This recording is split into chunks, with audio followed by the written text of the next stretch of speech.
Alors, il y aura une nouvelle ligue de football professionnel qui va faire son entrée dans le monde du sport. Ça sera en 2020. Vous avez entendu la nouvelle, vous avez vu cela bien sûr dans les bulletins d'information, la XFL.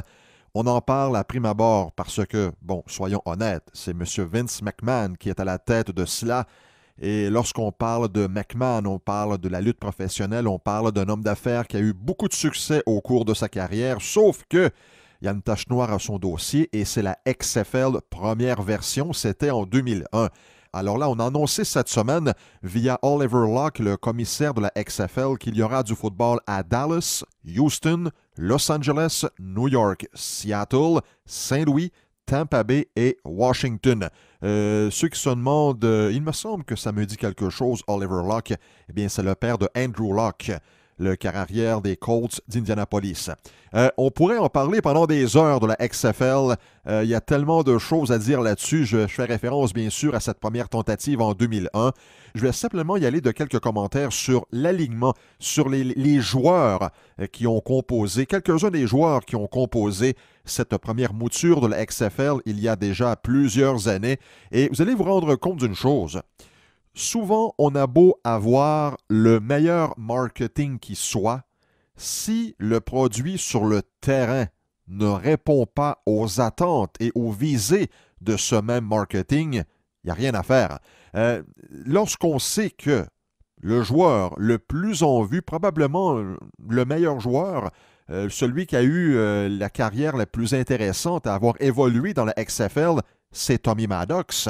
Sans dit long là, sur la qualité du jeu. Là. Maddox a quand même joué 10 ans dans la NFL. Il a remporté un Super Bowl avec les Steelers de Pittsburgh, mais c'était avant tout un carrière substitut.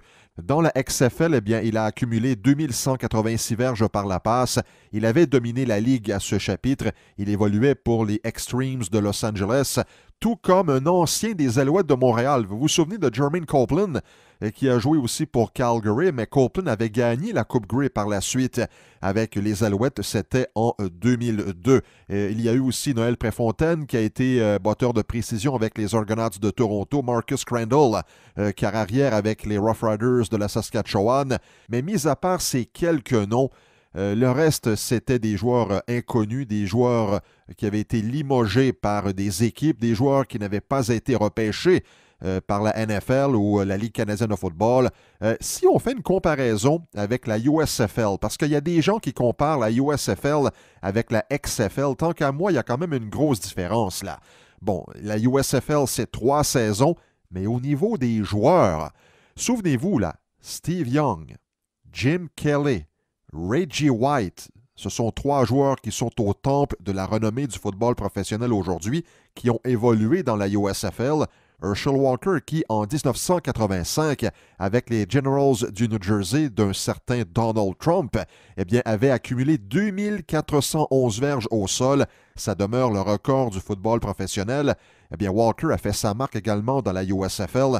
Sam Mills au poste de secondeur de ligne. Alors, il y avait des joueurs de talent autour desquels on pouvait bâtir une certaine campagne de marketing. Il n'y avait rien de cela dans la XFL. Et je fais référence dans mon texte à l'AMH.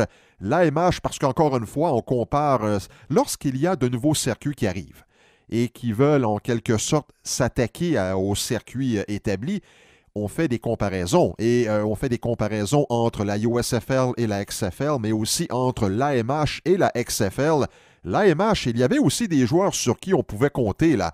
Bien sûr, Gordie Howe et ses fils Mark et Marty, mais Bobby Hall, Derek Sanderson, Jean-Claude Tremblay. Alors, ce sont des éléments intéressants qui donnent espoir qu'on peut aller chercher des parts de marché chez les amateurs. Du côté de la XFL, du côté de Vince McMahon, moi, je pense que ça sera justement d'aller chercher des joueurs établis, des joueurs de talent, des joueurs qui pourront en donner là, et qui vont attirer l'attention des amateurs. Alors, il y aura beaucoup de choses à surveiller du côté de la XFL et de Vince McMahon au cours des prochains mois.